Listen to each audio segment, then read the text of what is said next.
நீங்கள் முற்றிலுமாக தகுதியாக்கப்பட்டு இருக்கிறீர்கள். எதற்காக? மனிதர்களுடைய பாவங்களை மன்னிக்க. நீங்கள் முற்றிலுமாக வல்லமைப்படுத்தப்பட்டு இருக்கிறீர்கள். எதற்காக? மனிதர்களுடைய பாவங்களை மன்னிக்க.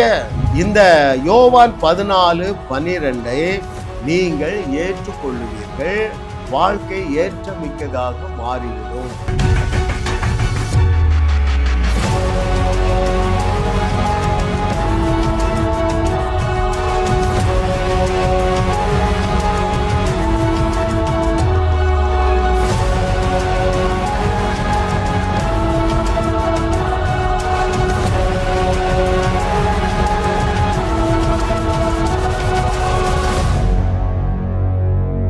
சத்தியத்தையும் அறிவீர்கள், சத்தியம் உங்களை விடுதலையாக்கும் என்று திருவாய் மலர்ந்த திருமகனாகிய இயேசு கிறிஸ்து நாமத்தினால என்னுடைய வியூவர்ஸ் அத்தனை பேரும் கோடா கோடியாய் பெருகுவீர்களாக. ஆபிரகாமுடைய பூமி தாங்க முடியாத ஆசீர்வாதங்களினால் தேவன் உங்களை கிருபையாக அலங்கரிப்பாராக. தேவன் நமக்கு கிருபையாக தந்த அவருடைய அனந்த ஞானம் என்கிற சீரீஸ்ல 273வது சத்தியம், விசுவாசியாத விசுவாசிகள். விசுவாசிகள் என பெயர் பெற்றிருந்தாலும் அநேக தேவனுடைய வார்த்தையை அநேகர் விசுவாசிக்கிறதே இல்லை. இன்றைக்கு தேவனுடைய ஆவியானவர் முக்கியமான சில வார்த்தை சொல்ல போறாரு. நீங்க விசுவாசிக்கிறீர்களா அல்லது விஷ ஊசிகளா என்று நீங்களே ஜட்ஜ் பண்ணிருங்க. am I right or not? தேவன் உன்னை குறித்து, இதை கேட்டுக்கொண்டிருக்கிற தெய்வ மகனே தெய்வ மகளே, நான் உன்னோட பர்சனலா பேசுறேன். உன்னை குறித்து பவுல் சொன்னதல்ல, இயேசு கிறிஸ்து சொன்ன சில வசனங்களை நீ கண்டுகொள்ளுகிறதே இல்லை, அப்படியே தூக்கி குப்பையில போட்டாச்சு. ரைட்? பல வசனங்கள் இருக்கின்றன. உன்னை குறித்து உன்னுடைய மூத்த சகோதரனாகிய இயேசு கிறிஸ்து சொன்னதை நீங்க ஏற்றுக்கொண்டிருக்கிறீர்களா இல்லையா என்று நீங்களே முடிவு பண்ணுங்களா. முதலாவது போயிரோமா நேரடியாக, இன்றைய விசுவாசிகள் கண்டு கொள்ளாத இயேசு கிறிஸ்துவுடைய 5 வார்த்தைகள், 5 வசனங்கள். ரைட்? அருமையான தேவனுடைய பிள்ளைகளே, இதை கேட்டுக்கொண்டிருக்கிற மகனே மகளே, உன்னை பற்றி தான் உன்னோடு தேவனுடைய ஆவியானவர் பேசிக்கொண்டிருக்கிறார். உன்னை பற்றி இயேசு கிறிஸ்து யோவான் எழுதின சுவிசேஷம் 20வது அதிகாரம் 23வது வசனத்திலே என்ன சொல்லி இருக்கிறார் என்று நான் வாசிக்கிறேன். யாருக்கோ நான் பிரசங்கம் பண்ணல, யாருக்காகவோ தேவனுடைய ஆவியானவர் பேசிக்கொண்டிருக்கவில்லை, என் மூலமாக பேசவில்லை, உனக்காக தான். The book of John's Gospel chapter 20 verse 23. எவர்களுடைய பாவங்களை மன்னிக்கிறீர்களோ அவைகள் அவர்களுக்கு மன்னிக்கப்படும், எவர்களுடைய பாவங்களை மன்னியாதிருக்கிறீர்களோ அவைகள் அவர்களுக்கு மன்னிக்கப்படாதிருக்கும் என்றார். பாருங்கள், உங்களுக்கு மற்றவர்களுடைய பாவங்களை மன்னிக்கிறதற்கு அதிகாரம் கொடுத்து இருக்கிறார். மாட்டிக்கிட்டீங்களா? இது என்றைக்காவது நீங்க தியானிச்சீர்களா? எந்த மேடையிலையாவது இதை பிரசங்கம் பண்ணினதை கேட்டீர்களா? அதனாலதான் சொல்றேன், நீங்கள் விசுவாசியாத விசுவாசிகள். ஐயா, விசுவாசிகள் மாத்திரம் இல்ல, அநேக போதகர்களே விசுவாசியாத போதகர்கள். அப்போ இன்றைக்கு பாருங்கள், அநேகர் இன்னும் பாவத்திலே நீடித்து இருக்கிறார்கள், பாவத்திற்குரிய தண்டனையிலே வாழ்ந்து கொண்டு இருக்கிறார்கள். ஏன் தெரியுமா? நீ அவருடைய பாவங்களை மன்னிக்கவில்லை. என்ன சொல்கிறார் பாருங்கள், எவர்களுடைய பாவங்களை மன்னியாதிருக்கிறீர்களோ அவைகள் அவர்களுக்கு மன்னிக்கப்படாதவே இருக்குது. இதை போய் நான் எப்படி அங்கிள் செய்யறது? அப்படிதான் நீங்க கேட்குறீங்க. அந்த அளவுக்கு எனக்கு கெப்பாசிட்டி இருக்குதா? நானே இன்னும் பாவத்திலிருந்து முழுமையாக வெளியே வரவில்லையே. அருமையான தேவர்களே, நீங்கள் முற்றிலுமாக தகுதியாக்கப்பட்டு இருக்கிறீர்கள். எதற்காக? மனிதர்களுடைய பாவங்களை மன்னிக்க. நீங்கள் முற்றிலுமாக வல்லமைப்படுத்தப்பட்டு இருக்கிறீர்கள். எதற்காக? மனிதர்களுடைய பாவங்களை மன்னிக்க. எப்படி அப்ப நாங்க என்ன செய்யணும்? நியாயமான கேள்வி. நமக்கு யாரு கம்ப்ளீட் மாடல்? இயேசு கிறிஸ்து. அவர் எப்படி மன்னித்தாரு? முடவனை கொண்டு வைக்கிறாங்க, உன் பாவங்கள் மன்னிக்கப்பட்டது, உன் படுக்கையை எடுத்துக்கொண்டு நட என்று பேசுறது அவனுடைய பாவத்தையும் மன்னித்து விடுகிறது, அவனுடைய வியாதியையும் அவனை விட்டு நீக்குகிறதா இல்லையா? ரொம்ப சிம்பிளுங்க. எல்லா ஆப்ரேஷனும் வாயால தான் வடை சுடணும். பாவங்கள் மன்னிக்கிறதுக்கும் வாயால தான் வடை சுடணும். முடவனை சுகமாக்கவும் வாயாலை தான் வடை சுட வேண்டும். மரித்த லாசருவை எழுப்புவதற்கும் வாயாலை தானே வடை சுட்டாரு. ஐயா, அத்தி மரத்தை பட்டு போக பண்ணவும் அதைத்தானே செய்தாருங்க. உன்னையும் அப்படித்தானே செய்ய சொன்னாரு. என்ன செய்ய சொன்னாரு? மலை போல் இருக்கிற பாவத்தை பார்த்து பேசு, மலை போல் இருக்கிற பிரச்சனையை பார்த்து பேசு. எவனாகிலும், ரட்சிக்கப்பட்ட எவனாகிலும், ரட்சிக்கப்பட்ட எவளாகிலும் மலையை பார்த்து நீ பெயர்ந்து சமுத்திரத்தில் தள்ளுண்டு போ என்று சொல்லி தன்னுடைய சொன்னதை அப்படியே நடக்கும் என்று விசுவாசித்தால் அவன் சொன்னபடியே ஆகும் என்று சொல்லலைங்க. சொன்னபடியே மெய்யாகவே ஆகும் என்று சொல்லி இருக்கிறாருங்க.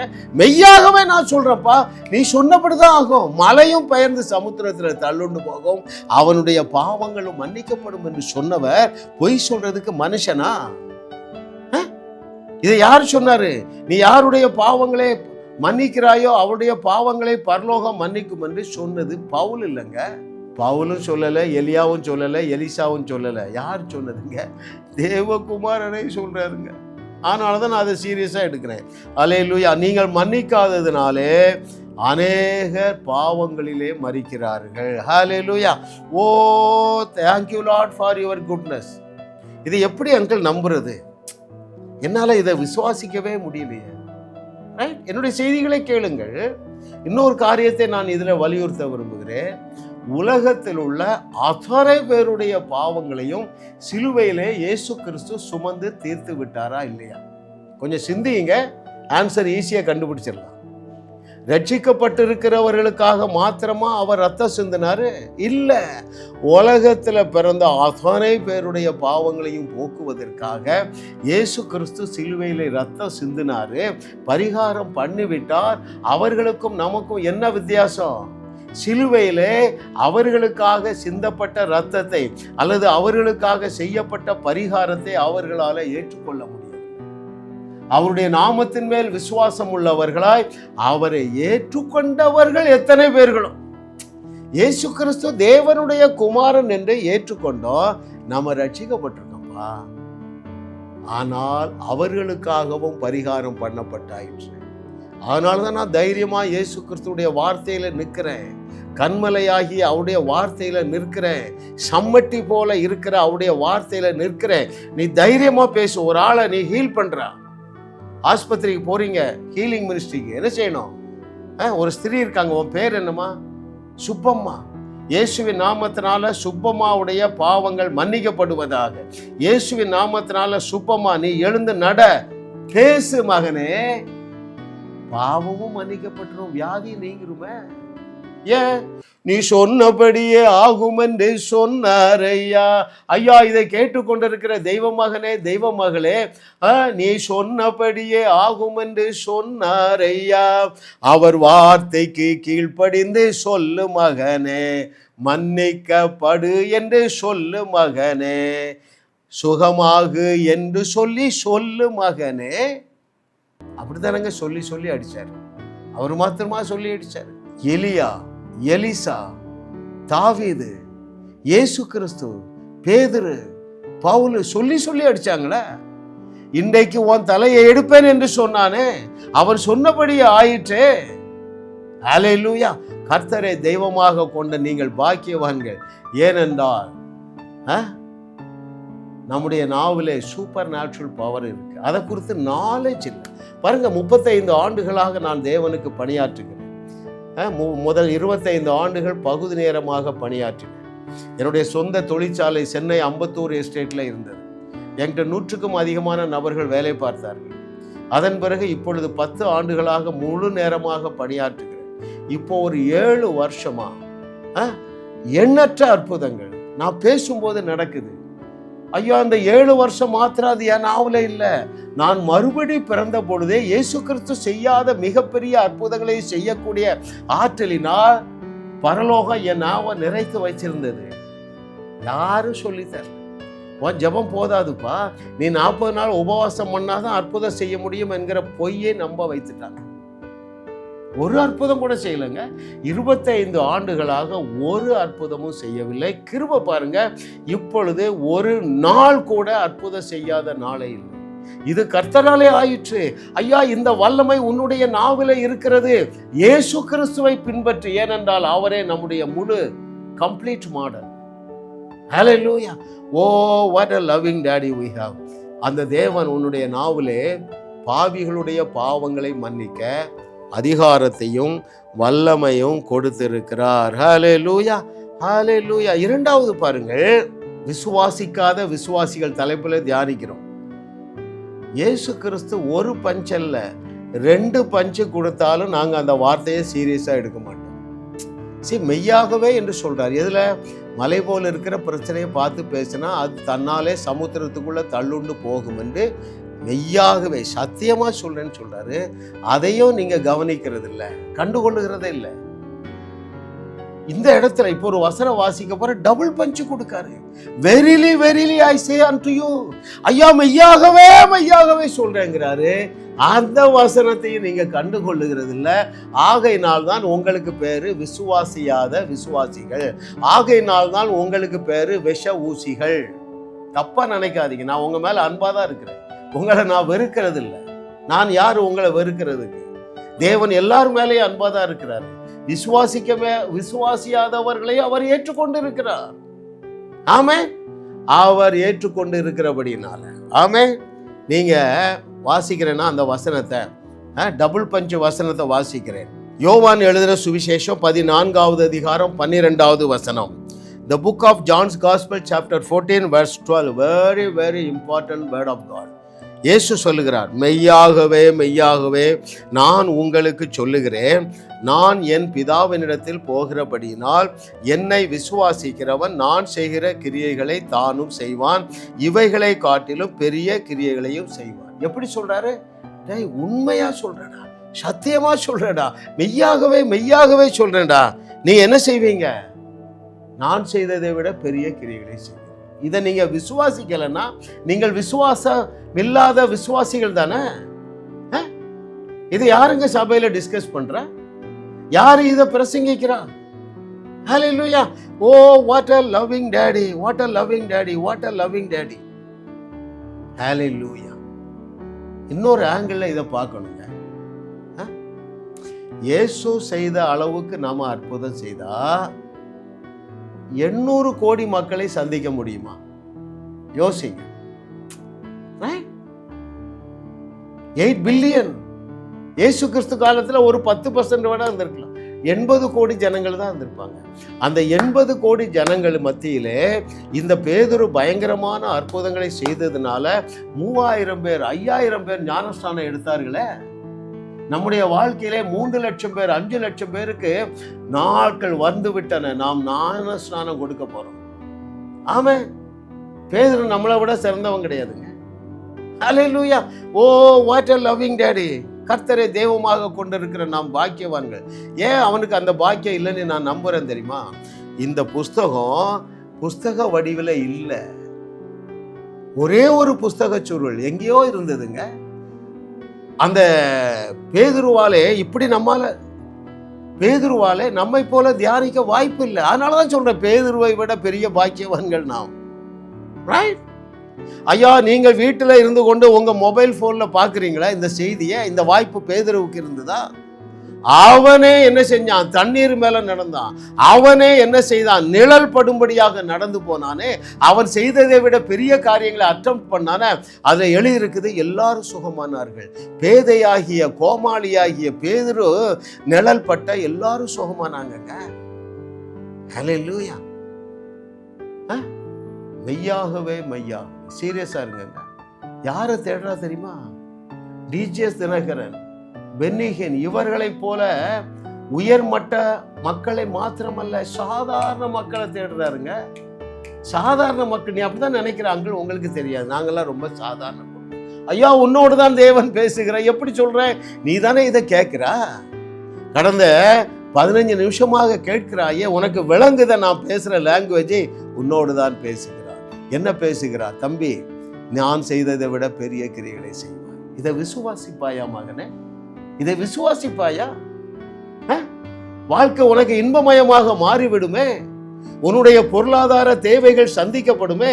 எந்த வியாதியும், எந்த வியாகுலமும், எந்த விக்கினமும், எந்த விபத்தும் உன்னை அணுகாதே. ஹல்லேலூயா. நீ என்ன செய்வா தெரியுமா? உன் பிரச்சனை நீயே தீர்த்துடும்.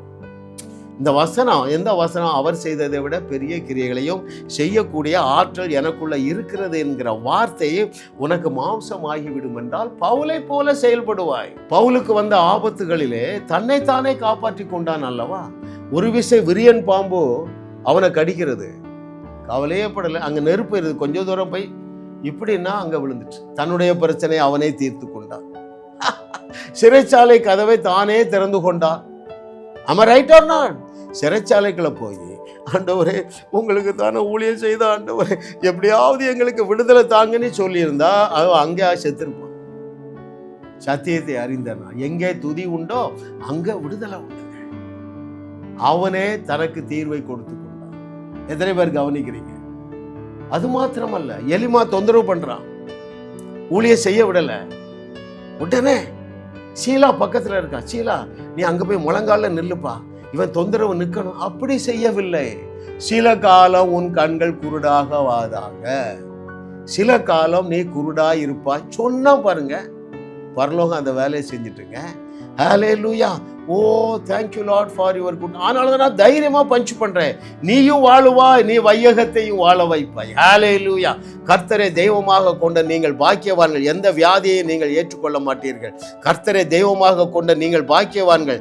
எந்த வியாதியஸ்தரையும் சுகமாக்காமல் நீங்கள் விட மாட்டீர்கள் என்று கர்த்தர் சொல்லுகிறார். என்னுடைய செய்திகளை தொடர்ந்து கேளுங்கள். 50 செய்தியை கேளுங்க, உங்க பிரச்சனையை தேடியும் காணாதிருப்பீர்கள். 100 செய்தி கேளுங்க, மற்றவருடைய பிரச்சனையை தீர்த்து வைப்பீர்கள். 200 செய்திகளை கேளுங்கள், மரித்தோரை உயிரோடு எழுப்புவீர்கள். 400 செய்திகளை ரூம் போட்டு கேளுங்க, அவர் செய்ததை விட பெரிய கிரியைகளை செய்வீர்கள். ஏன்? You are a world Shekar என்பதை உன் மைண்ட் அக்செப்ட் பண்ணிக்கிடும். மாய மந்திரம்லாம் இல்லப்பா, சத்தியத்தை சரியாக கிருபையாக நான் போதிக்கிறதுனால உங்க மனம் புதிதாயிரும். அப்படி என்றால் என்ன பொருள்? இந்த யோவான் 14:12 நீங்கள் ஏற்றுக்கொள்ளுவீர்கள், வாழ்க்கை ஏற்றமிக்கதாக மாறிவிடும். ஹல்லேலூயா. thank you lord for your goodness. மூன்றாவதாக, உங்களில் அநேகரை நீங்கள் விசுவாசியாத விசுவாசிகள் என்று நான் தைரியமா ஏன் சொல்றேன் தெரியுமா? இயேசு சொன்னார் அல்லவா? என்ன சொன்னாரு? நீங்கள் பூமிக்கு உப்பு, நீங்கள் பூமிக்கு ஒளி. அப்படி என்றால் என்ன பொருள்? பூமியிலே காணப்படுகிற அத்தனை பிரச்சனைக்கும் நீ தீர்வு கொடுக்கிறவன் அல்ல, நீயே தீர்வாக இருக்கிறாய். அங்கே போய் நின்னா அந்த பிரச்சனை அங்க இருக்காது. எத்தனை பேருக்கு புரியுதுங்க? எந்த பெரிய பிரச்சனையா இருந்தாலும் சரி, பூமியில் உள்ள அத்தனை பிரச்சனைக்கும் தீர்வாக தேவன் உன்னையும் என்னையும் வைத்திருக்கிறார். எத்தனை பேருக்கு புரியுதுங்க? ஹல்லேலூயா. ஐயா, கர்த்தரை தெய்வமாக கொண்ட நீங்கள் பாக்கியவான்கள். ஏனென்றால் உப்பாக ஒளியாக இருங்கள் என்று சொல்லவில்லை. நீங்க கவனிக்கணும், ஒவ்வொரு தேவனுடைய பிள்ளையும் பூமிக்கு உப்பாக இருக்கிறீர்கள். You are not you are going to be, you are the light, you are the salt. Hallelujah. What a loving daddy we have. கர்த்தரை தெய்வமாக கொண்ட நீங்கள் பாக்கியவான்கள். இந்த வசனத்தை நீங்க நம்பவில்லை என்றால் நீங்களும் அந்த பட்டியலில் தான் இருக்கீங்க. விசுவாசியாத விசுவாசிகளாக நீங்கள் இருக்கிறீர்கள். நான்காவதாக, உங்களில் பலரை நான் ஏன் நீங்கள் விசுவாசியாத விசுவாசிகள் என்று நான் தைரியமாக அழைக்கிறேன் என்றால், யோவான் 7:38 இயேசு சொன்னார் பாருங்க. அதை வாசிக்கட்டுமா? இயேசு கிறிஸ்து உங்களை பார்த்து என்ன சொன்னார்? John's gospel chapter 7:38. வேத வாக்கியம் சொல்லுகிறபடி என்னிடத்தில் விசுவாசமாய் இருக்கிறவன் எவனோ அவன் உள்ளத்திலிருந்து ஜீவ தண்ணீர் உள்ள நதிகள் ஓடும். அப்படி என்றால் என்ன பொருள்? எப்பா, நீ எந்த இடத்துல போய் நிற்கிறையோ அங்க உள்ள அத்தனை பிரச்சனை நீங்கிடுங்கிறார். ஏன்? 24/7 உன்னிடத்திலிருந்து ஒரு ரேடியேஷன் வந்துட்டே இருக்கு. அதுல என்ன பவர்லாம் இருக்கு? சமாதானம் இல்லாத வீட்டுக்குள்ள நீ கால் வச்சியன்னா அங்கே சமாதானம் வந்துவிடும். குழந்தை பாக்கியம் இல்லாத நபருக்கு பக்கத்துல போனா அவங்க குழந்தை பாக்கியத்தை பெற்றுக்கொள்வார்கள். ஒரு ஐசியூக்குள்ள போனா ஐசியூ காலியாகிவிடும். என்னுடைய அனுபவத்திலிருந்து ஒன்றை நான் முன்னால சாட்சி சொன்னதை தேவன் ஞாபகப்படுத்துறாரு பாருங்க. அவர் பேரு ஆசீர்வாதம். 50 வயசு இருக்கும். கோமா ஸ்டேஜில். என்ன நடந்தது? ஆஸ்பத்திரியில் இருக்கிறார். எந்த ஆஸ்பத்திரி? அங்கே புரசவாக்கத்தில் இருக்கிற குமரன் ஆஸ்பத்திரியில் ஐசியூவில் இருக்கிறார். எத்தனை நாள்? 15 நாட்கள். சரிங்களா? மகளை கொண்டு பைக்கில் ஸ்கூலில் விட்டுட்டு வரும்பொழுது மயங்கி விழுந்துட்டார். ஏதோ டெமரேஜ், ஏதோ ஒன்று மூளையில் இரத்த கசிவு ஏற்பட்டு கோமா ஸ்டேஜில் 15 நாள் இருக்கிறார். ஒருவர் நம்முடைய செய்தியை கேட்டவர் ஒருத்தர் அழைக்கிற, பிரதர் நீங்கள் வர முடியுமா? அப்போ நான் ஃப்ரீயாக இருந்ததுனால போனேன். சண்டே போனேன். மண்டே ஆப்ரேஷன் ஃபிக்ஸ் பண்ணியிருக்கு. என்ன ஆப்ரேஷன்? ஸ்கல்லை ஓப்பன் பண்ணி பிரெயினில் அந்த அடைப்பை எடுக்கணும், ரத்த உறைவு அதை எடுக்கணும். அப்போ நான் கேட்டேன், டாக்டர் கேரண்டி கொடுத்துருக்காங்களா? இல்லை. நான் போகிறேன் ஐசியூக்குள்ள. அந்த நர்ஸ் சொல்கிறாங்க, எங்கள் டாக்டர் ரவுண்ட்ஸ் வந்துட்டு இருக்காங்க, 1 நிமிஷம் 2 நிமிஷம் பார்த்துட்டு போயிடும். எனக்கு 1 நிமிஷம் போகுதுன்னு ஆவியானவர் பேசுகிறார். ஏடே லாசருவே வெளியே வா, 3 செகண்ட் போகுதுடாங்கிறாரு. நான் தைரியமாக உள்ளே போனால் அவர் படுத்துருக்கிறாரு. முடியெல்லாம் ஷேவ் பண்ணிட்டாங்க. ஃபுல்லாக ஒரு 10 டியூபில் தான் அந்த ஜீவனே கிடக்குது பாருங்க. நான் கிட்ட போனேன், ஷேவ் பண்ண தலையில் கை வச்சேன். நடந்தது சாட்சிக்கு ஆள் இருக்காங்க. சரிங்களா? என்ன நடந்தது தெரியுமா? தலையில் கை வச்சு பேசுகிறேன். I speak life into this brain. உச்சந்தலையிலேருந்து உள்ளங்கால் வரைக்கும் ஜீவனை கட்ட விழுக்கிற, சுகம் உண்டாவதாக. வந்துட்ட வெளியே. அங்கே என்ன நடந்தது தெரியுமா? யோவான் 7:38 நடந்தது. அதில் ஒரு 7-8 பேர் இருந்தாங்க அந்த ஐசியூவில். சின்ன ஐசியூ தான். அப்போ கர்த்தர் என்ன செய்தார் பாருங்களேன். ஒரு ஸ்தோத்திர கூட்டம் வச்சாங்க. நான் சொன்ன உடனே அவர் சுகமாகி 3ஆம் நாள் வீட்டுக்கு வந்துட்டார். அப்போ ஸ்தோத்திர கூட்டம் வைக்கும்போது என்னை கூப்பிட்டுருந்தாங்க. நான் போய் அங்கேயும் ஒரு 25 அற்புதம் கர்த்தர் செய்தார் பாருங்க. அப்போ அந்த அம்மா சாட்சி சொல்கிறாங்க, ஐயா நீங்கள் என்னுடைய மகனுக்காக மாத்திரம்தான் ஜெபித்தீர்கள். ஐசியூவில் இருந்து அத்தனை பேரும் சுகமாகி வீட்டுக்கு போயிட்டாங்க. அதில் 4 பேர் ஆப்ரேஷனுக்காக நியமிக்கப்பட்டிருந்தார்கள். டாக்டர் எல்லாம் அதிர்ச்சியில் இருக்காங்கன்னு சொன்னாங்க. அப்போதான் எனக்கு, ஆண்டவரே இது எப்படி சாத்தியம் என்று சொன்ன பொழுதுதான், நான் கேட்ட பொழுதுதான் யோவான் 7:38 நடந்ததுன்னார். என்ன சொன்னார்? எப்பா நீ ஒரு ஆள் தான் ஜெபம் பண்ணா, ஆனால் அந்த ரூம் முழுவதும் ஜீவ தண்ணீர் உன்னிடத்திலிருந்து புறப்பட்டு வந்ததுனால அத்தனை பேரும் சுகமானார்கள் என்று சொன்னார். அல்லேலூயா. ஐயா பொய் சொல்றதுக்கு அவர் மனுஷன் இல்லையே.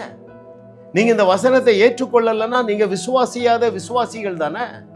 எத்தனை பேர் கவனிக்கிறீங்க? நான் உங்களை திட்டலைங்க, கவனியுங்க. வாழ்க்கை இன்பமயமாக மாறிவிடும் அருமையானவர்களே. இதையும் தூக்கி நம்ம குப்பை தொட்டியில போட்டாச்சு. எனக்கும் இந்த வசனத்துக்கும் சம்பந்தம் இல்லை. ஆனா உன்னை பார்த்து தானே சொன்னாரு.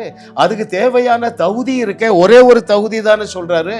அந்த தகுதி நீ உடையவனாக இருக்கிறாயே. வேத வாக்கியம் சொல்லுகிறபடி என்னிடத்தில் விசுவாசமாய் இருக்கிறவன் எவனோ. விசுவாசம் மட்டும்தான் தகுதி. நீ இயேசு கிறிஸ்து தேவகுமாரன் என்று விசுவாசிக்கிறாயே, ஆகவே உன்னிடத்திலிருந்து சுகமளிக்கிற வல்லமை, செழிப்பாக்குற வல்லமை, வேற என்ன, சமாதானத்தை கொடுக்கிற வல்லமை நதி போல பாய்ந்து கொண்டே இருக்கிறதே. ஏன் நீ இதை விசுவாசிக்காமல் தடுமாறுகிறாய்? ஹல்லேலூயா. ஐயா கர்த்தரே தெய்வமாக கொண்ட நீங்கள் பாக்கியவான்கள். அதனால தான் நான் ஸ்ட்ராங்காக பேசுகிறேன். You are the solution. நீயே தீர்வு. எங்கே போனாலும் அந்த குடும்பத்தில் சமாதானம் வந்துடும் பாருங்க. ஆமென். எங்கே போனாலும் குழந்தை இல்லாத வீட்டில் குழந்தை பாக்கியம் உண்டாயிடும் பிரியமானவர்களே. கடைசியாக நீங்கள் விசுவாசியாத, ஆனால் உங்களை பற்றி இயேசு கிறிஸ்து சொன்ன ஒரு வசனத்தை நான் வாசித்து முடிக்கட்டுமா? யோவான் எழுதின சுவிசேஷம் 6வது அதிகாரம் 58வது வசனத்தை நம்ம கண்டுகொள்றதே. இயேசு கிறிஸ்து அழகாக சொல்லுகிறார் பாருங்களேன். வானத்தில் இருந்து இறங்கின அப்பம் இதுவே, இது உங்கள் பிதாக்கள் புசித்த மன்னாவை போலல்ல, அவர்கள் மரித்தார்களே, இந்த அப்பத்தை புசிக்கிறவனோ என்றென்றைக்கும் பிழைப்பான். நான் ஜீவனை கொடுத்தேங்க. அப்ப நீங்க 70-80 வயசுல சாக வேண்டியதில்லை. நான் என் மாம்சத்தை கொடுத்தேன். ஐயா வனாந்தரத்திலே அந்த மன்னாவை அவர் கம்பேர் பண்றாரு பாருங்களா. வனாந்தரத்துல மன்னாவை புசித்த உங்களுடைய முற்பிதாக்கள் செத்து போனாங்க. நீ என் மாம்சத்தை சாப்பிட்றதுனால சாக மாட்டான்னு இதை விட எப்படியே சொல்ல முடியும்? விசுவாசியா நீ விசுவாசிக்கிற விசுவாசியா? இப்ப நீ கண்டுபிடிச்சிட்டியா? இன்னொரு வசனத்தை சொல்லிட்டியா? சொல்லட்டுமா? தேவ வசனத்தை பெற்றுக்கொண்டவர்கள் தேவர்கள். இந்த வார்த்தை தவறவும் தவறாது. நீங்க சீரியஸா எடுக்கலன்னா நீங்கள் விசுவாசிகள் தானே. இன்னைக்கு மனம் திரும்புகிற நாள். ஆமா, அவிசுவாசத்தை கட்டவிழ்க்கிற பிரசங்கம் தாங்க மலிந்து கிடக்கிறது. சுயநீதியை போதிக்கிற பிரசங்கங்கள் தான் மலிந்து கிடக்கின்றன. கேட்கிறதற்கு காதுள்ளவர்கள் கேட்க கடவர்கள். நீங்கள் நீதிமான்கள் ஆக்கப்பட்டு இருக்கிறீர்கள், நீங்கள் பரிசுத்தவான்கள் ஆக்கப்பட்டு இருக்கிறீர்கள், நீங்கள் பரிபூரணமாக்கப்பட்டு இருக்கிறீர்கள். இவைகள் எல்லாமே உங்களுடைய ஆவி மனுஷன்ல நடந்திருக்குங்க. இந்த புக்கை வாங்கி படிங்க, அல்லது யார் செய்தி ஒரு 100 செய்தியை ரூம் போட்டு கேளுங்க. உங்கள் வாழ்க்கையில மிகப்பெரிய மாற்றங்கள் காத்திருக்கிறது. ஆமென். தொடர்ந்து எங்களுடைய செய்திகளை கேளுங்கள். சாதாரண வாழ்க்கையிலிருந்து ஒரு அசாதாரண வாழ்க்கைக்கு வருவீர்கள். வியாதியுள்ள வாழ்க்கையிலிருந்து விடுதலையாகி வியாதியஸ்தர்களை சுகமாக்குகிற வாழ்க்கைக்குள்ளாக நீங்கள் வருவீர்கள். ஏனென்றால் கிருபை, சத்தியத்தை சரியாக போதிக்கக்கூடிய கிருபை. என்னுடைய மனக்கண்களை திறந்த ஆவியானவரே, உமக்கு நன்றி அப்பா. இயேசு கிறிஸ்துவானவர் என்னுடைய பிள்ளைகளை குறித்து என்னென்ன வார்த்தையெல்லாம் சொன்னாரோ அத்தனையையும் முழுமையாக விசுவாசிக்க இவர்களுக்கு கிருபை உண்டாவதாக. இயேசுவின் நாமத்தில் பிதாவே, ஆமென், ஆமென். கிருபை, கிருபை. நம்முடைய செய்திகளை கேட்டு அநேகர் விடுதலை அடைகிறார். இந்த செய்தியை நீங்க கேட்டிருக்கீங்க. கண்டிப்பா உங்களுக்கு ஒரு ஆசீர்வாதம் வந்திருக்கு, இல்லை என்று சொல்ல முடியாது. ஜாஸ் மினிஸ்ட்ரிஸ் நல்ல நிலமாக இருக்கிறதுனால இந்த நிலத்துல விதையுங்கள். இந்த செய்தியை இன்னும் அநேக மீடியாக்கள் மூலமாக நாம் கொண்டு செல்ல நமக்கு என்ன வேண்டியது இருக்குது? கம்ப்யூட்டர் வேண்டியது இருக்கிறது, கேமரா வேண்டியது இருக்கிறது, மீடியாவில் இன்வெஸ்ட் பண்ண பணம் வேண்டியது இருக்கிறது. நீங்கள் ஆசீர்வதிக்கப்பட்டு இருக்கிறதுனால இதுவரைக்கும் நீங்கள் விதைக்கவில்லை என்றால் விதைக்க துவங்குங்கள். ஒரு விதையானது, ஒரு நாவல் பழ விதையானது வருஷந்தோறும் ஆயிரக்கணக்கான கனி கொடுக்கிறது போல நீங்கள் விதைக்கிற ஒவ்வொரு டாலரும், நீங்கள் விதைக்கிற ஒவ்வொரு ரூபாயும் வருஷா வருஷம் பல்லாயிரம் மடங்காக பெருகி உங்களையும் உங்கள் சந்ததியும் வாழுவார்கள். எனவே நீங்கள் இதில் தைரியமாக விதையுங்கள். இப்பொழுது இருக்கிறதை போல சாதாரண வாழ்க்கை வாழ மாட்டீர்கள். ஆபிரகாமுடைய ஆசீர்வாதங்களை சுதந்தரிப்பீர்கள் என்று கர்த்தர் சொல்லுகிறார். வாரந்தோறும் சென்னை முகப்பேரில் நடைபெறும் கிங்ஸ் அண்ட் குயின்ஸ் அசெம்பிளி ஞாயிறு ஆராதனைக்கு அன்புடன் அழைக்கிறோம். சத்தியத்தை சரியாக அறிந்து வெற்றி வாழ்க்கை வாழுவீர்கள். சென்னையில் உள்ள உங்கள் நண்பர்கள், உறவினர்களையும் 3 மாதங்கள் தொடர்ந்து வரும்படியாக உற்சாகப்படுத்துங்கள். முற்றிலும் ஜெயமான வாழ்க்கை வாழுவார்கள். உங்களையும் வாழ வைத்து உங்கள் மூலம் உலகத்தையும் வாழ வைக்கவே தேவன் எங்களை கிருபையாக அழைத்துள்ளார். விடுதலை பெறவும் சுகத்தை அனுபவிக்கவும் தொலைபேசியில் எங்களோடு தொடர்பு கொள்ளுங்கள். ஜாஸ் மினிஸ்ட்ரீஸ் யூடியூப் சேனலில் தொடர்ந்து செய்திகளை கேளுங்கள். சப்ஸ்கிரைப் செய்யுங்கள். வீடியோக்களை லைக் செய்து பலரோடு பகிர்ந்து கொள்ளுங்கள். அவர்களும் ஆசீர்வதிக்கப்படட்டும்.